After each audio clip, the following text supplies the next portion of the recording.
Awesome. Mary, thank you very much for speaking today and for calling us and wanting to share his memory. I know that this is not easy, far from it. It's not. Tell me how you're doing right now. I'm like a zombie. I'm taking my life second by second. I've had 2 hours of sleep in the last 3 days.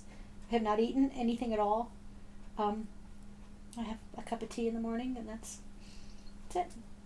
I just walk the house, me and the dog, all day long, all night long. I touch his stuff. I kiss his stuff. I sleep with his stupid hat on. He had this camo bucket hat that he always wore, and I sleep with it. I lay down with it. I clutch it to my chest. I put his phone right in my heart. You said that he was your protector. Yes, he was. Tell me about He would not let anyone hurt. Well, he was that way with everyone, though.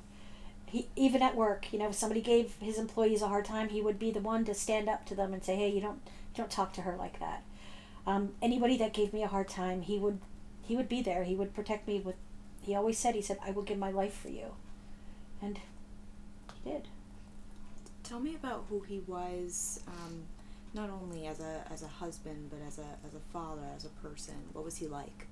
He loved his boys. The only thing he ever wanted for Christmas or for birthday from his boys is to be with them, to have dinner with them, to spend time with them. He was sarcastic. He was witty. He would come up with stuff just like that. He was funny. His smile would literally light up a room. He was just a happy guy all the time.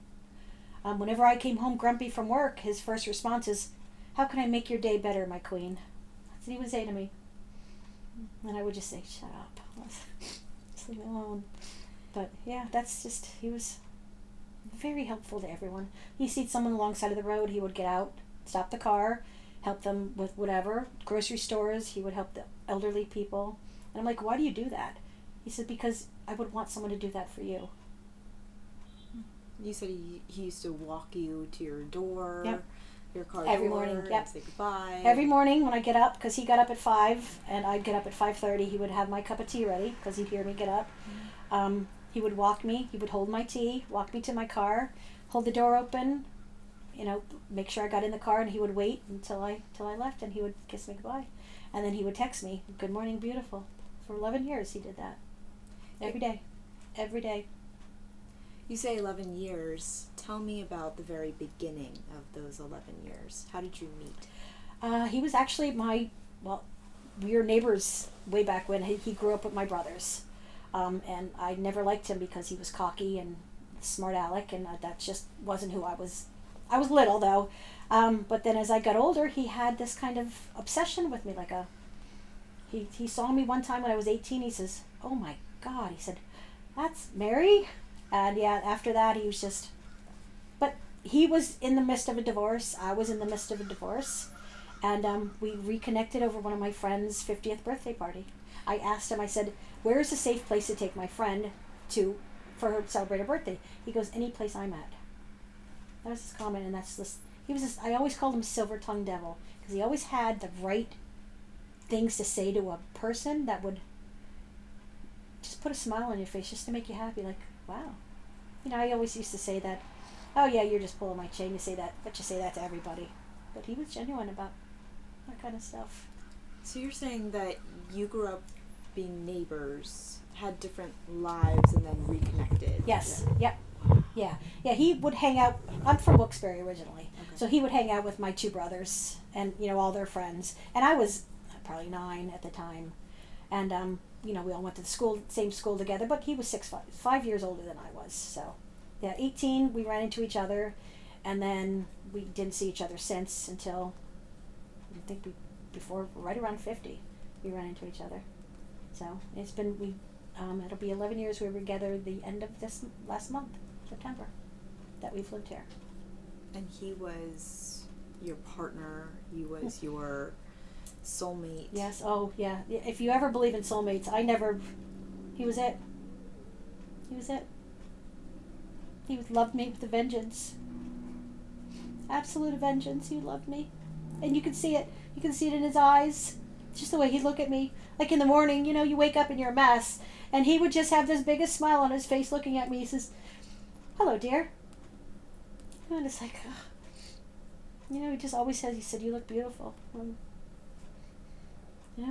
He says, "Not what's on the outside." He says, "I love you for what's inside, not outside." Caring, compassionate. Yep.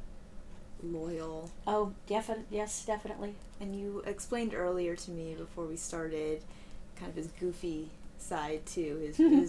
His willing to just be with family, enjoy that time. Yes. Tell me about that. Oh, he was very straightforward and being goofy.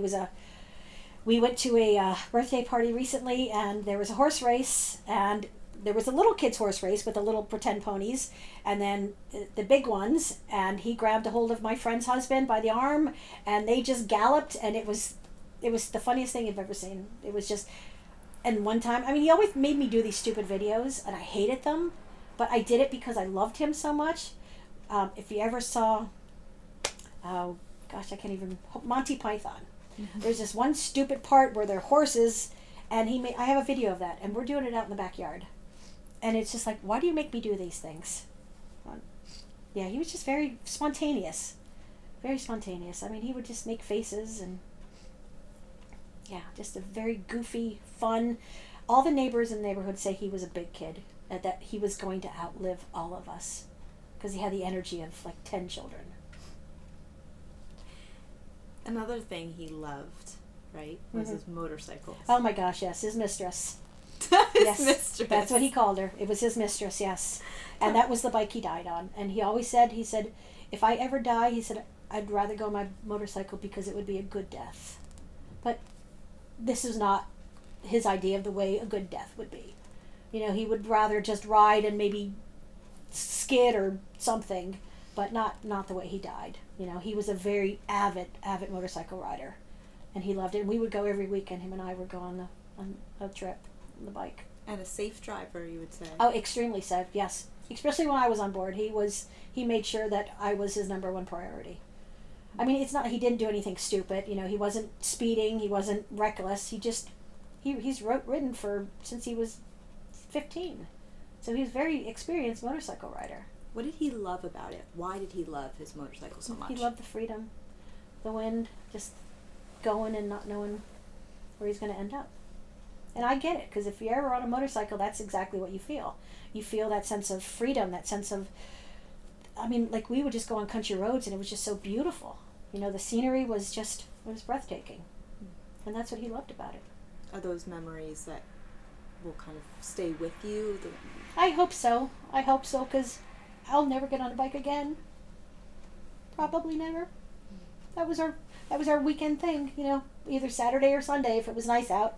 Of course, he was an all-weather rider, where I was just a warm-weather rider. He had the gear to ride, when it was cold. But once it reached 60 for me, I was done. It was too cold for me. But yeah, he had a passion.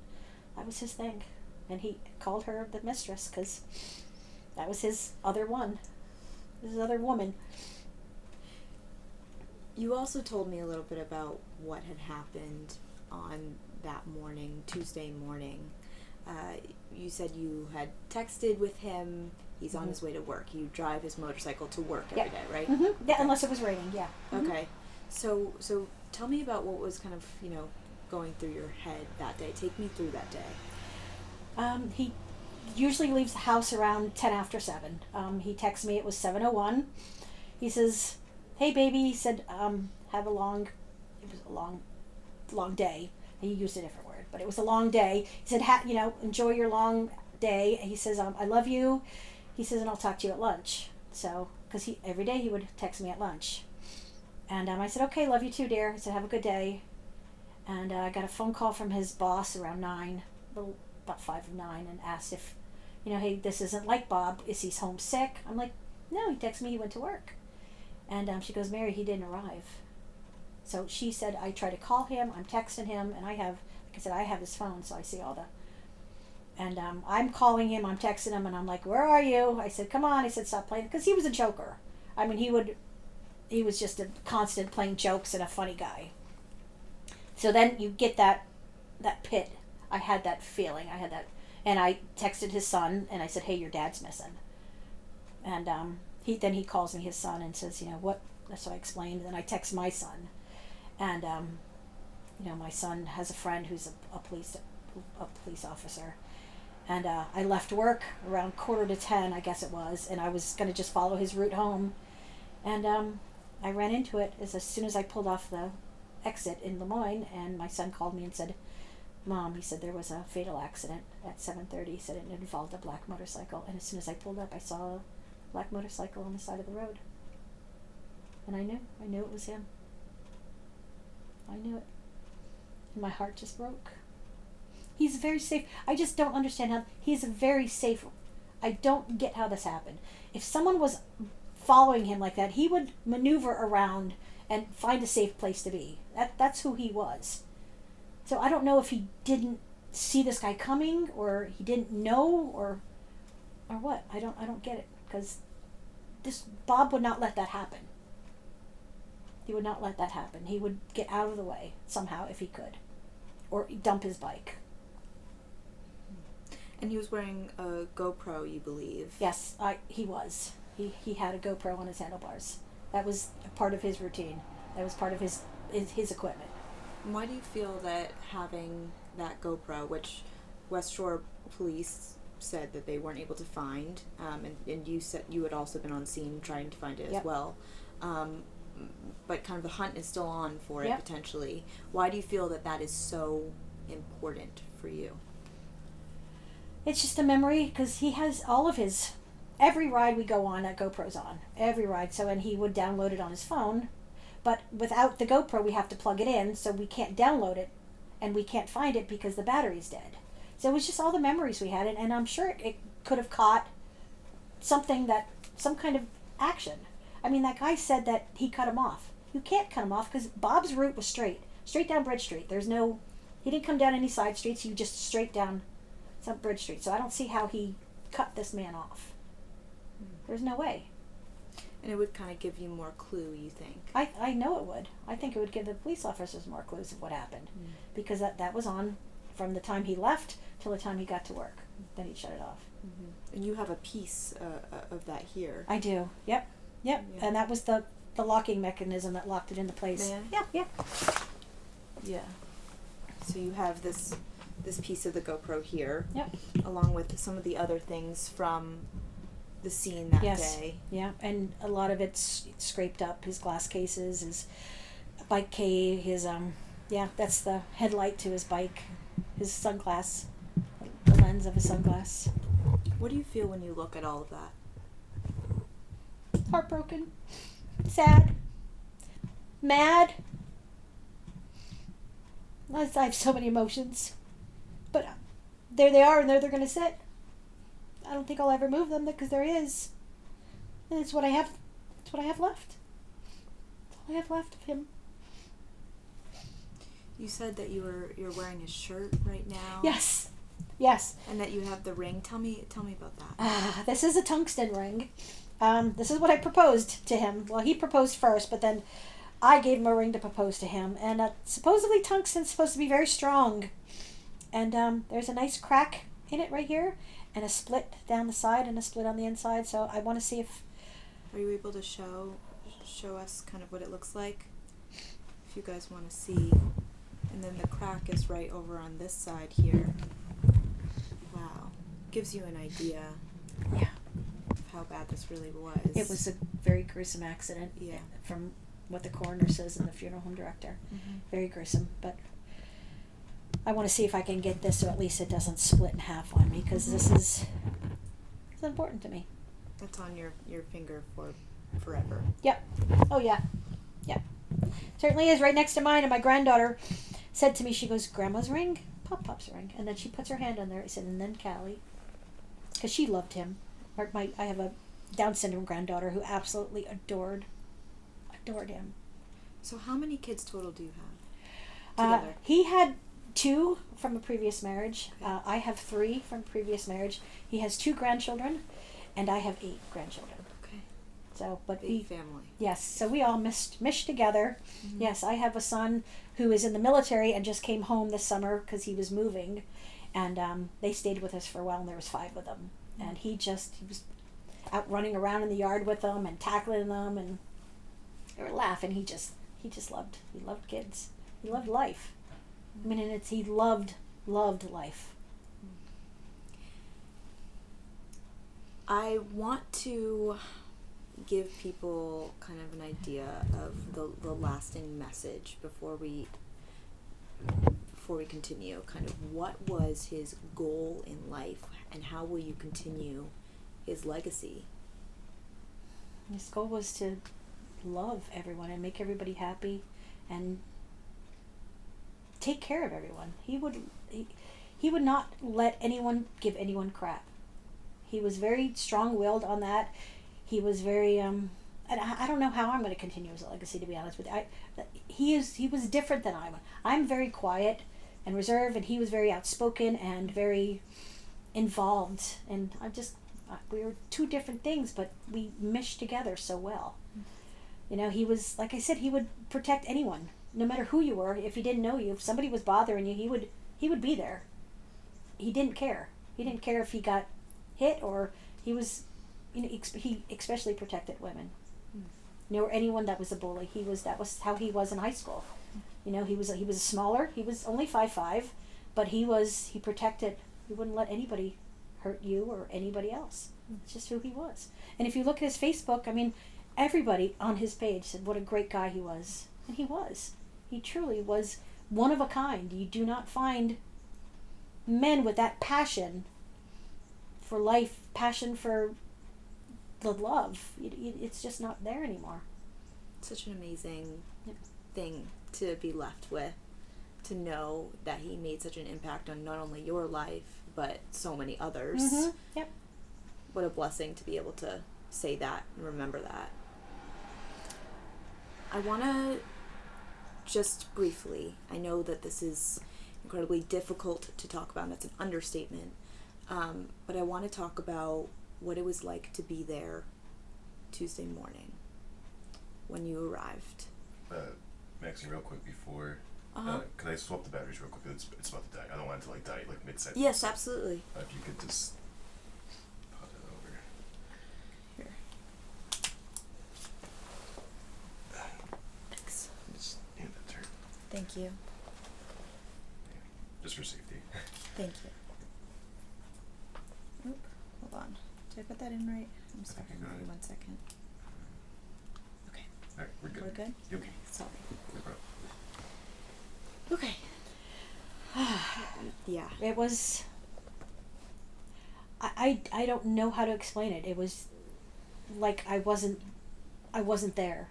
You know, my body was there, but everything else wasn't there. I mean, to see that bike and laying on the ground in the car and knowing that he was gone, I mean, there's an outline of his body in the grass. You know, they were spray painting where the bike landed, because apparently he got knocked off the bike and then the bike slid another 20 feet. But it was just, you know, and when I got there, the cop said, "Can I help you?" I'm like, and I said, "That's my husband's bike." You know, and then they pulled me to the side. And I really they didn't really tell me anything. I found more out on the news and Facebook than I did from the, you know, because it was still an active investigation. But it was just one of the worst. I don't think anyone could ever imagine something like that. I don't think anybody would want to imagine the horrific. I mean, you can literally hear my heart just being ripped out of my chest. And it still is. I don't have a heart. You know, and I just can't see my life without him. I don't want to live my life without him. I really don't. That's why I don't want to leave the house. I want to be here because he's here. I want to feel him. Thank you. Yeah, of course. Sorry. No, don't apologize.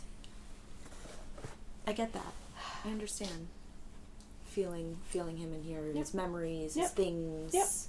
I put some of his clothes in a plastic baggie so I can have a scent. I mean, this is how I'm so weird. No, not at all. You know, I just want his scent around. I mean, we have a dog. He loves this dog. He brought it home 6 months ago, and I said absolutely not.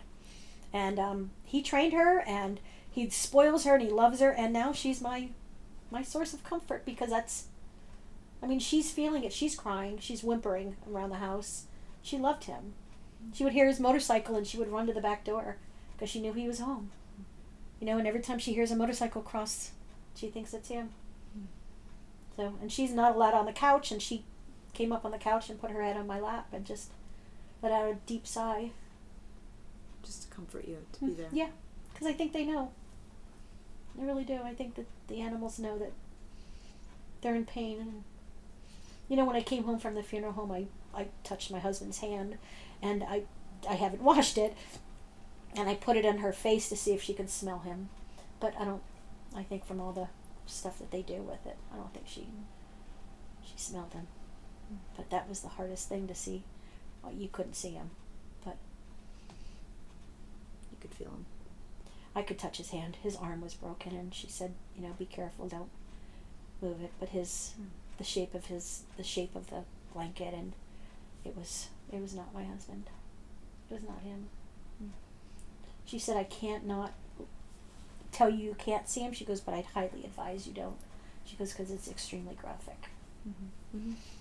So you want to be left with the memory of him. That's what she said. She goes, you don't want to have that memory, because it'll haunt you for the rest of your life. Yeah, yeah. So, and I held his hand. Yeah. I held his hand and I kissed his hand, and I told him how much I loved him. And I just wanted to stay. I wanted to stay there with him. I didn't want to leave. I just wanted to stay there with him and be with him. But I had to leave. They wouldn't let me stay. But yeah, that's how that was. Not easy. No, no, not easy at all. And your kids, and his kids, how are they doing? They're very, very pissed off. Yeah. His kids especially. Yeah.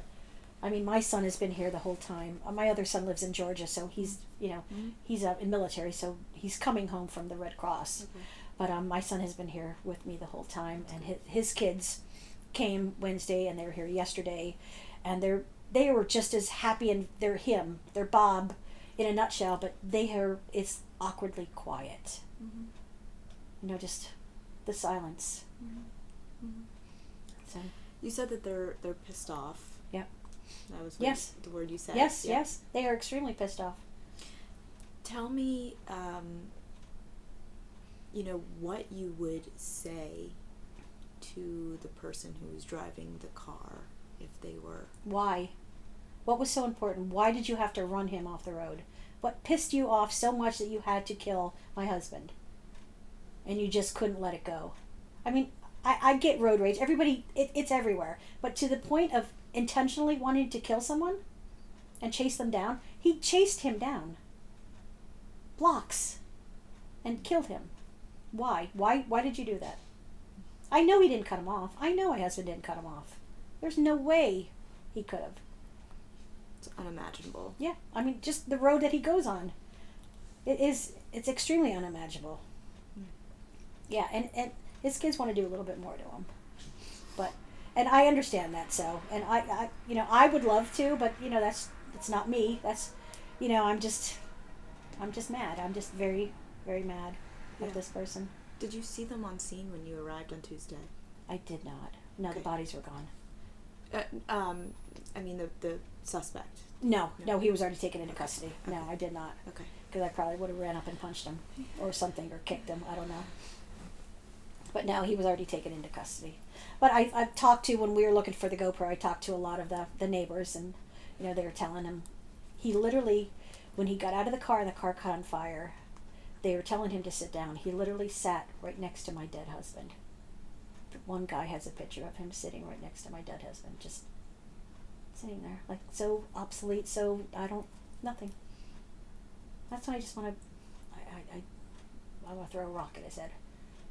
Don't you dare sit next to my husband that you just killed. We had heard that he had gone on the lawn and just sat there. He sat next to, he sat next to Bob.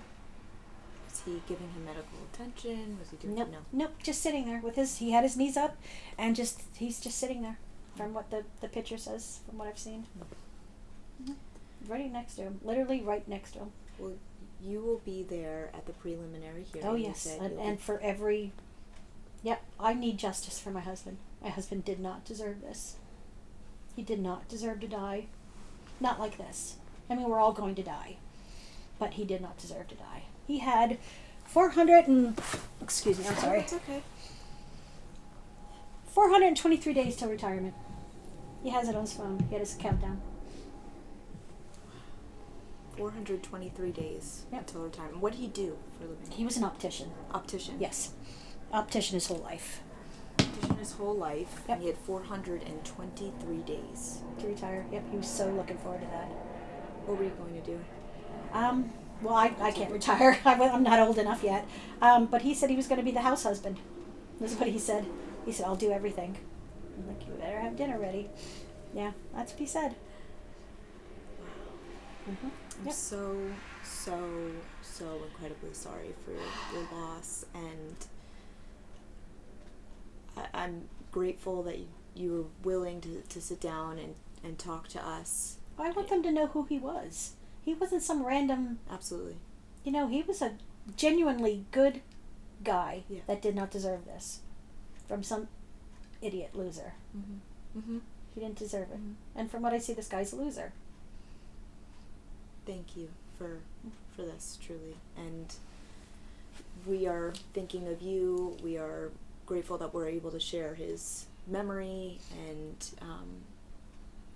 we will stay in touch with you as Okay. all of this continues. Is there anything else that we did not touch on today that you want to leave us with? I don't think so. Yeah, he had a passion for life, passion for food. He liked his beer. I mean, we had a cooler full of ice on the weekends and the fire. We'd stay out. He was an outdoors guy. So our weekends were spent outside. He had just a passion for life that should not be taken from anyone. Absolutely. Thank you. Oh, Can I you're give you a welcome. hug? Of course. Oh my gosh, yes. Thank you so much. Thank you. Thank you. Sorry I'm such a mess. So- Not at all. You did wonderfully. Truly. I I'm know good. that was- Thank Yeah, of course. Yeah. I know that's crazy. Yep. It's surreal. It's Oh, everything. it's not real. Yeah. Even though I saw my husband's body, I still It's don't unbelievable. don't think it's real. Yeah. I'm still waiting for him. When I came home Tuesday from work, Bob wouldn't get home until like 7:30, and that's why I had to leave. I had to leave my son's house. He said Bob's going to be home any minute. Mm. So, and that's in my head. I'm sitting here waiting for my husband to come home through the door, Mm. and he didn't. Yep. Sorry. And I'll never get another "Good morning, beautiful" text, ever. So, yeah, that's where I'm at. This person ruined my life. He ruined my future. I understand. Well, he's with you. I can feel it with I all the hope- things that Yeah. are here, and you can feel his warmth in the shirt that you're Yeah. wearing, and Yep. I don't. God only knows if I'm ever going to take it off. I don't know, and I don't even know when I'm going back to work. But I'll probably wear the darn shirt to work because this was the last thing he wore. that was the last thing he wore. Yep. We sat on this couch on Monday night, and he sits on one end, I sit on the other, and we either read or we Facebook out, or we're watching TV. But yeah, this was the last shirt he wore. Well, hold on to that, Oh. and I don't think there's any expectation right now of when to go back to work.